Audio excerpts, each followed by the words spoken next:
back to Sprockets Track Rattlers. That's us. Another day. Dozer Pete's still here giving me a hand. Phoebe, my daughter, filmed the last one, so it was a little bit different. Let me know if you like it that way or this way. You're on a tripod at the moment. Yeah, there's no cameraman. Yeah, no frills today. So today we're going to pull out this dead shaft and remove the chassis from the main body.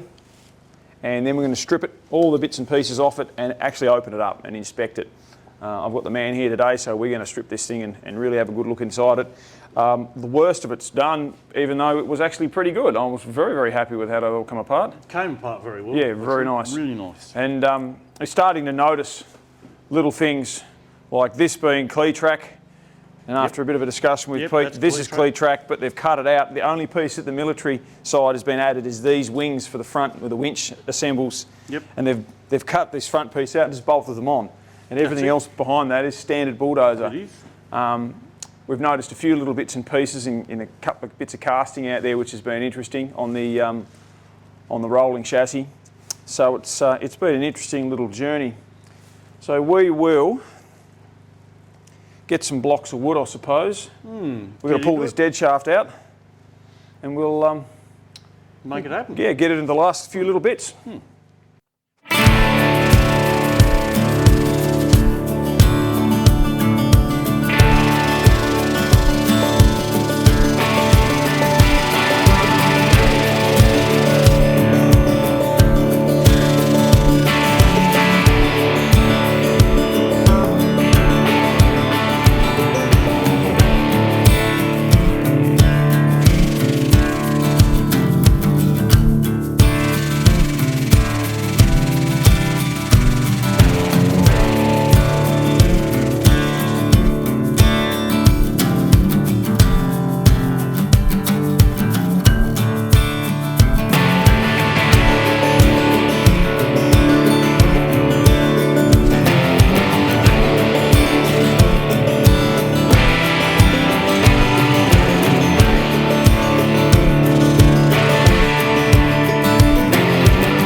Yeah. Okay, well, we've got this taller block here.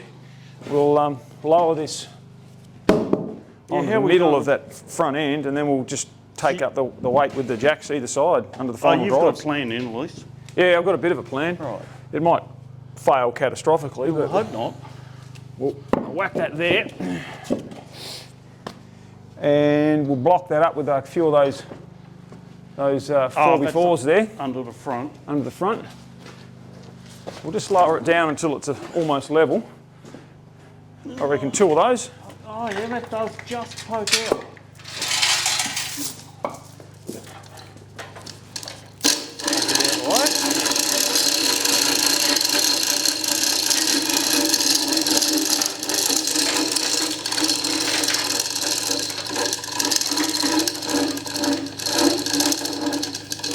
Whee! You see that? Chassis rails just went pop. Did they? Yep. Oh. So we'll whack those jacks under, probably from the rear, I reckon. Under the end of the final drive housing. Just to take the weight so it doesn't fall over. Yeah, we'd rather it didn't. Which it probably will over the while I'm away. So I've got some engine stands here, or some jack stands that I'll put under the end of the sprockets. Right on there, ready when you are. Getting there.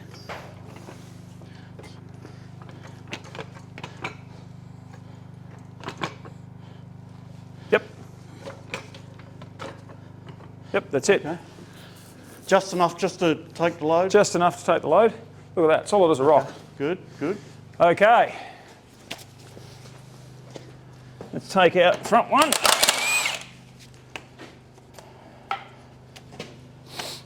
Very back and last on this side. Oh yeah, it's looking pretty free. There you go.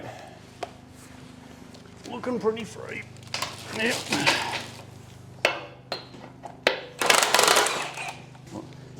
It's got 2 to go.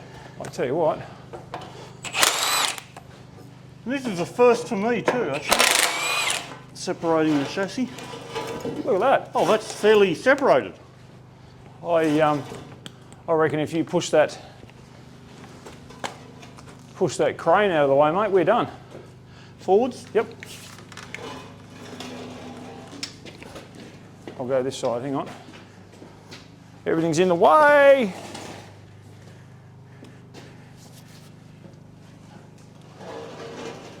Oh. Oh, that wasn't too heavy at all. Right, don't, stop. Whoop, that'll Don't do come anyway. over That'll do. Nearly binned it. Oh, other way.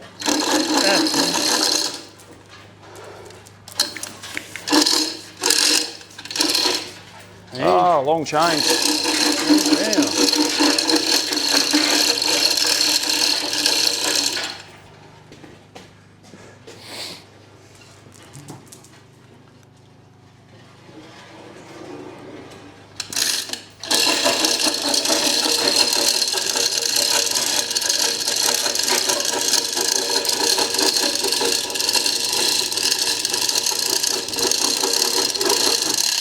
Now that is a good thing. There you go.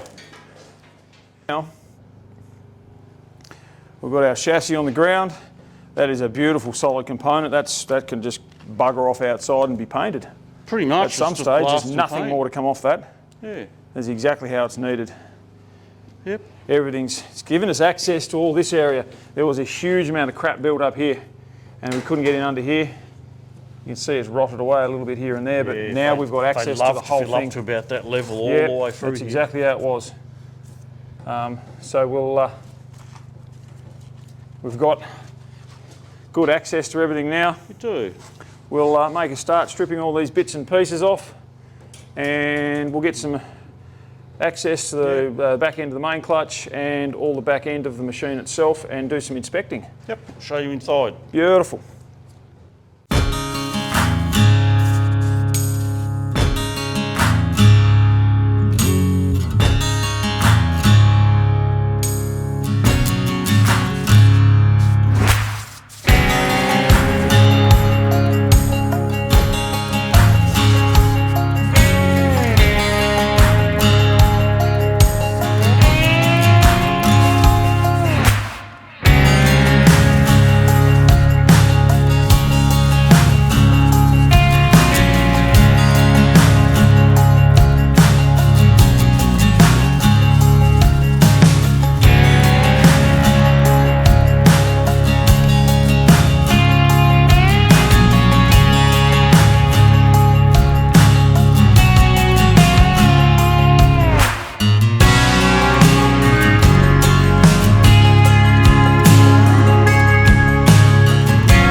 They all want cleaning up.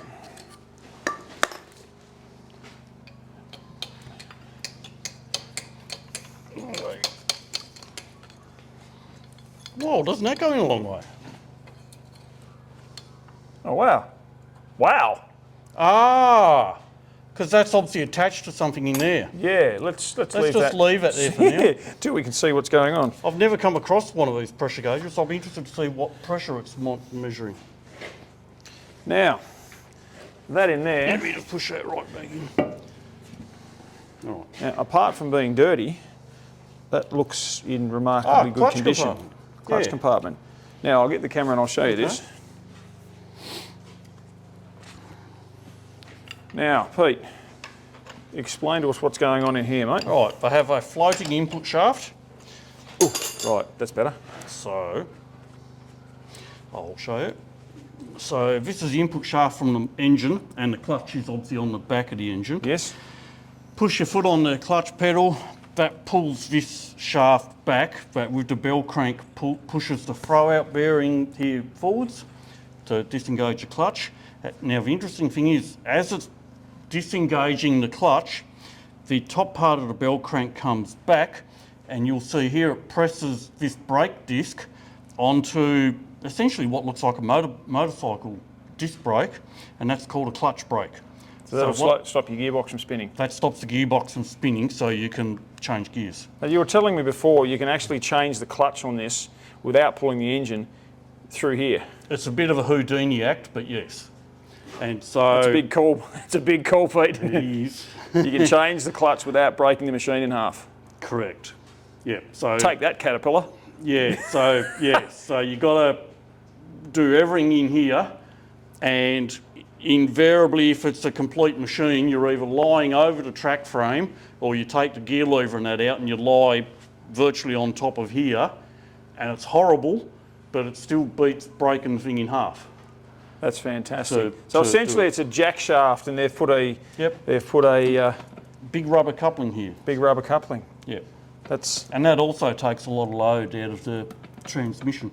You see that's actually loose. Look at That's that. actually got a bit of movement there, yeah. Yeah. So we're actually going to get in there and we are going to do these the input shaft bearing and definitely. seal, regardless of the condition of the rest of it. That will be happening And regardless. that's what's leaking out the front. That's right where now. all that loveliness has come from. But Although, actually- just interestingly, I'm quite happy that that's leaking disgusting oil out the front. Because if it was leaking water out the front, yeah, we'd it'd be be even more a bit worried. sad face. But it feels pretty smooth. It does actually. I will. That is just remarkable, honestly, to feel. Well, it didn't have water in it. The spark plugs rotted off, and that's buggered the engine. But hopefully, this here should be good. So we'll get rid of all this nonsense here, and we'll pull the plate off the back end and see what we're up against. Yeah. Okay. It would appear we have to get rid of this horrible looking, rotted off. Yes. You can deal with that. Oh, and I'll thank you. take the PTO lever off. So kind. That's all right. We're going to have to heat that. Ooh. I'll put a bit of heat in it, and hopefully, on a wing and a prayer, Yeah. I've lost my lighter. Has anyone seen my lighter? Yeah. If anyone does find a lighter, let us know. Let us know. I'd love to. There's a lighter troll or something in this shed. Yeah, we could play it a bit like Where's Wally, except it's Where's the lighter. Need to paint the lighters red and white stripes.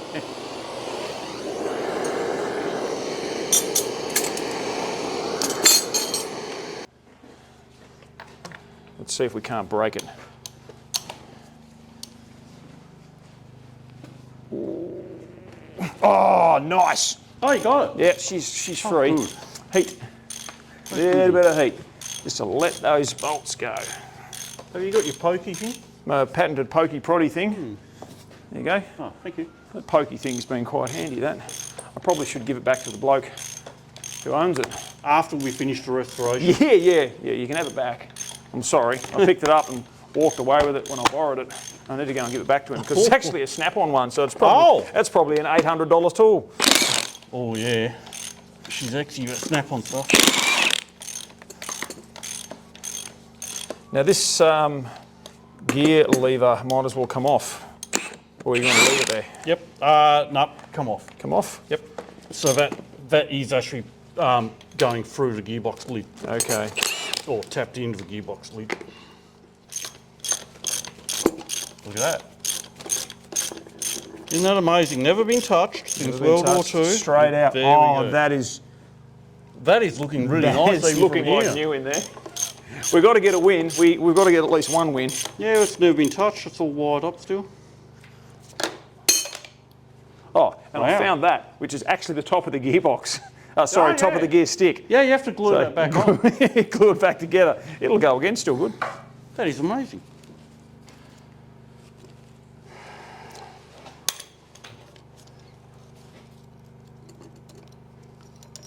And here is, Wow. yeah, you can see on that one too. There we go. First reverse is in the middle. That's interesting. There you go. There's no denying where the gears are. Is this, it was 4-speed, wasn't it? And one Yeah, reverse? 4-speed and reverse is in the middle and down. All right. That's a strange space. Oh, he might need heat.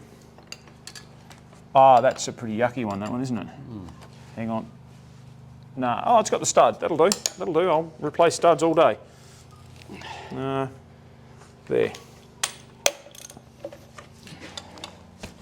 Yeah. That's all right. Once it's out, you can just whiz Oh, the yeah. nut off the That's easy. At least something undid. It wasn't very fun taking the gear stick and all the bits. And all this was seized. This entire ball joint was seized on the military one. The studs come Right. up with this one as well. Yeah. It wouldn't even hurt if they were replaced with plain bolts. No. Although I will know that they won't be original. Wow. I've been told. Over what? Would you be so kind as to hold your hand or that bit. put that bit back on and shut your eyes? Right. Eyes closed. Eyes.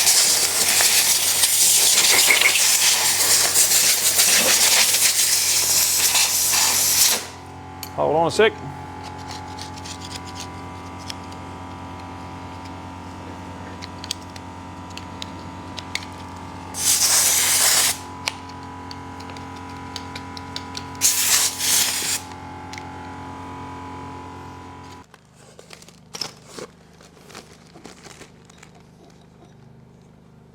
Oh, that even looks good. It does.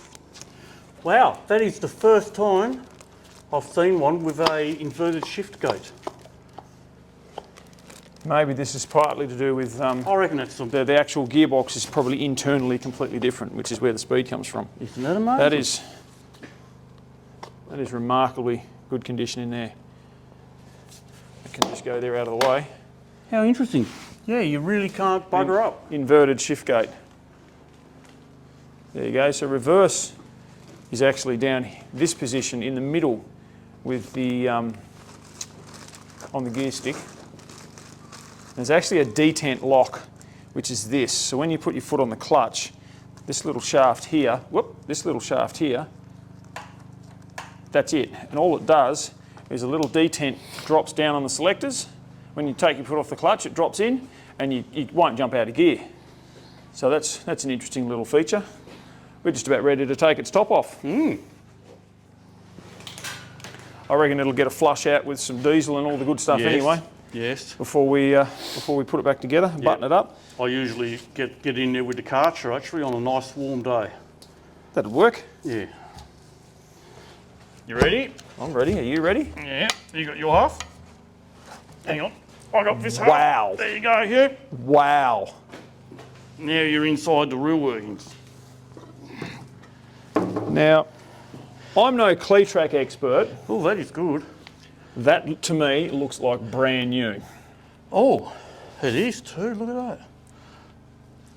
Ah, and that is the oil pressure pump. There you go. So that line, that is telling you the oil pressure in the line. And the funny, looking at it, the actual line has to be, the line's been made in situ. It has. It has been made in place because that little fitting will not come out. Where and not where. I've found a few interesting things straight away. So here's our little, this piece here drops up and down into these little detents. It's actually in gear. Yep. No, neutral. it's not. It's in That's neutral. neutral. But that little detent drops in into these locations when it's in gear and it cannot physically come out. That little line there goes through the housing around and to the little oil pump that pumps oil in and out of the final drives. Am I right? Yep. So that sucks the oil out of both little pump here. finals and literally pumps it through this tube that just dumps it straight back on top. Oh yeah, you can see it. It literally dumps it straight back onto those main gears. With no filter. It just literally just pumps That it from the bottom to the pipe top. has been made, it's been pushed through, then flared, because there's no way that fitting is going to go through that hole. So that's an interesting feature. Everything's all... It's pristine. Now, these are the little final drives, the little gears in the middle, the sun gears in the middle. So the other one, the water's been dripping onto this shaft, and those all that final drive planetary sections have been it's just swollen up and locked the whole back end. Everything else seems okay, but so the other one's got a buggered diff centre, which is why it won't roll. Everything in here is amazingly pristine. You can see the brake drums. You can't even really there's feel no any wear wear on on them. And they're normally heavily grooved on Dozers. So they're We've even got pristine. is that a part number? 34-62 and then 00882. Wow. And now, the most interesting thing I notice is if you can somehow zoom into the gearbox part, you'll see they have helical gears. And the bulldozers don't. The bulldozers all run spur gears. Oh yes, you can see the... And I've never Angle ever cut. seen it on a Cletrac before. That's got to be something to do with... I reckon that's so you can change gears while you're on the fly. I reckon Rather all than the having to- differences are in here, in the guts of it. To be honest, the gearbox isn't that big. No, There's not. no. There's not a lot of space there. That's all clutch. That's final drive and diff housing. The actual all through gears are here. in stunning condition. That is remarkable. The one we'll have to get a torch to see is the bulldozers always wear out first and reverse. Okay. Because their whole life they're grinding for first reverse, and they're the ones right at the very front, and invariably they're the ones on bulldozers that are by and large rooted. All right, we'll get a little torch and have a look at that. Yeah. Like first gear you put it in when the vehicle's stationary. What we've found, just by looking, stupid thing, by looking, is first gear is a standard old Straight cut gear. or pinion style. Yep. And so that'd be the gear where it does all its work.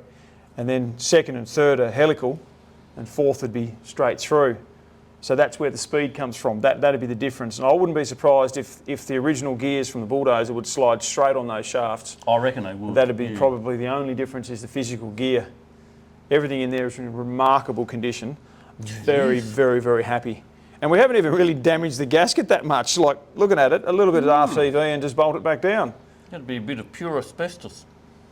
The good stuff. And paper. And paper. Yeah, that's all original. See, it's a two-part gasket. Yes, yeah.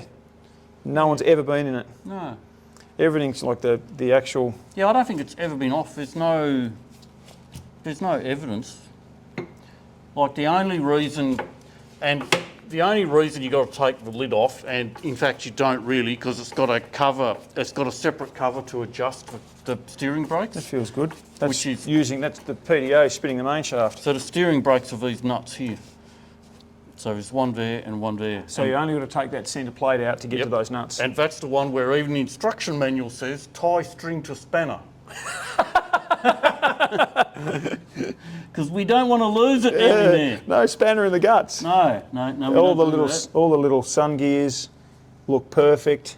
They basically That look like main brand new. pinion down the bottom there looks spot on. I wonder if she...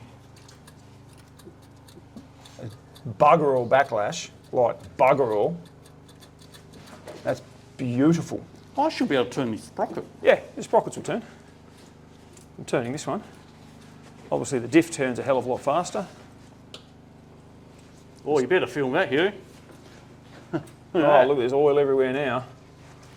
Yuck, but it's not. Geez, that feels good though. That feels... Oh, hang on. I guess we did have this one rolling. You all need to see that. You do need to see this. This is pretty cool, actually. All right, let's get set up here. This is what's... Ooh. Yep.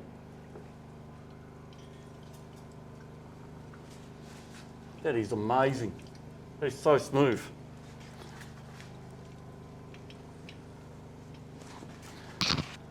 So these are a wet clutch as opposed to a lot of other machinery which is dry. Brake. Wet brake, sorry. Yep, Wet yeah. brake. They don't have any clutch packs in these ones. No, sorry. It's purely a So we've got a control diff centre. differential. It's a bit like driving a tractor that you steer it with the rear brakes, where you've got individual brake pedals. It's not unlike that. There's not as much oil in the gearbox, but it doesn't matter. Yeah, the gearbox really only works by splash. There's and no, the little bit that gets pumped up. there's no rumbling and clunking and rattling. Absolutely nothing. It sounds spot on. That is wonderful news. There we go. There we go. That is the guts of an M2 high speed, and now we know the difference between that and the bulldozer. Before you turn off, I've got one little fun fact for you. Ooh, fun facts. I like fun facts. Even though these are made from the 1930s upwards, the bearings, all the bearings that I've found in Cletracs that I pulled apart are metric. And just let that sink in that this is a US made product. Yeah. The bearings are metric. They are metric. I wonder, maybe it was a quality thing. Maybe they can only get good quality bearing. I know there's some goodies from Caterpillars that are screaming at me right now, saying, "No, American's best." But yeah. so they're all metric bearings. And is that only in the gearbox, or is that like ball bearings? So only the ball bearings. And they're the original manufacturer's new departure. And I was shocked to find decades ago when I started playing with them that you can just go into any bearing place pretty much and they're just off the shelf. Metric. Super impressed. Not that we have to worry about it because it's perfect. No, because it's perfect. But nice. I'd like to know, if anyone knows, why America, even back then, was using metric bearings when everything else is imperial. And I don't actually know. That is an exceptionally good question. I know how emotional Americans get about... Very emotional. ...about made in America, and rightly so. We all should be. It's a damn shame Australia's lost most of its manufacturing because we used to make some great things. That's a video in itself. But why would they have used metric bearings in this equipment? And obviously the bulldozers. And I've got another thing you're going to have to show to you. Ooh. Never before in my life have I seen a speedometer drive on a Cletrac. Oh, we can actually see it. It's right there. So what we're looking at down in there, that is just incredible. That is the speedometer drive. That's what's unique to this machine. So that would be the main shaft out to the pinion. Hey, that's not... And they've actually... That's not heat shrunk on there. I was just wondering about that. That is machined into the axle. That is machined. That's cool. Can you actually see? Don't drop torch. No, you can only see bearing housing up in there. That in there is absolutely beautiful. That is. So that is in wonderful condition. I've been a bit worried about those and some of the others because the cables all rusted off, and that is superb. And the other one's just a straight shaft. Yeah. Yeah, we just keep learning and learning. It's all about learning, boys and girls. That is good. That is good. I'll be able to take the cap off and hopefully get a cable manufactured. Can you just work that detent so everyone can see how that detent works to lock it in gear? So that's it. That's it. Oh, you push the clutch. Oh, you do have some movement. There you go. Yeah, let the clutch out. Let the clutch out. It locks it in gear. That's locked in neutral. Yep. And so you can see there's the grooves for the other gears. That's it. So then when you change gears, so you push the clutch in and then you push that forward, which is a bit hard to do without a gear lever. But then that'll lock it into gear, and then you let the clutch off and it locks back into that groove, so that makes sure it can't jump out of gear. And that was one of the reasons why the military one wouldn't roll before we look at the diff centre that's all completely and utterly swollen and seized. But that was locked in gear, and the ball on that gear stick was all seized, so I couldn't get it out. Had to take that out, got it out of gear, and it still wouldn't work. But it's only a diff centre. If we replace the diff centre, the rest of it looks like very similar. But this is remarkable. And another interesting thing. Oh, they keep coming. Look at you with your Easter eggs. Yeah, well, that oil is, that'll be Doggy. genuine 1942 gear oil. You reckon? Did I reckon it's been changed? Couldn't imagine. That's a big call. I couldn't imagine it. But we all know how tight farmers and loggers and whatnot were back in the day. And I'd say they would have bought them cheap, military surplus, and just put them to work. There's every chance it came with drums of oil and Yeah. God knows. Yeah. Either way, that oil will come out probably very, very soon, actually, the more I think about it. Yeah. We'll get the oil out of it, and it'll give it plenty of chance to drain and dribble, and Yep. she can be all buttoned up and go together, and that is pretty much ready. Big job. I've got to pull the sprockets off and the trumpets, pull the final drives out so I can do the bearings and seals. The other side's leaking, but that's a part that's going to do a lot of moving and turning, and there's pressure on it when you turn the vehicle. Geez, that So turns they're going to be nice. done regardless. There's every chance the bearings are perfect, but the seals will be done. Once that's all put back together without the sprockets, so that you can get in there with a sandblaster and paint gun, that's it. This back end here has been cut. All this stuff's chopped off. So the military one's got the original platform that hangs out here for the compressor to mount on. That drives the compressor. There's that pintle. There's also supposed to be a drawbar. Oh, look out, we're actually driving it now. Yeah. Oh, we're throw off some for a fuel in run, it, let's yeah. go for a spin. We're off for a run now. That's pretty cool that I can turn all of that with one hand on the input shaft. Righto, that'll do. Thanks for coming along. I'm a very happy chappy right now. We've learned a lot. We've found a lot. We don't have to fix a lot, which is bloody wonderful news. And I've learned a bit too, which is, I'm pretty happy. It's been a day of firsts, and it's come apart very, very nicely. So please like, share, subscribe, comment away. If we've missed anything, if we've got anything wrong, tell us. Yeah, any because we're comments, not please let us professionals. know. We don't plan and tell everyone that we know everything about it. So if we've got something wrong, let us know. So then I can let everyone else know. That's what this is about. And we'll see you on the next one. Cheers.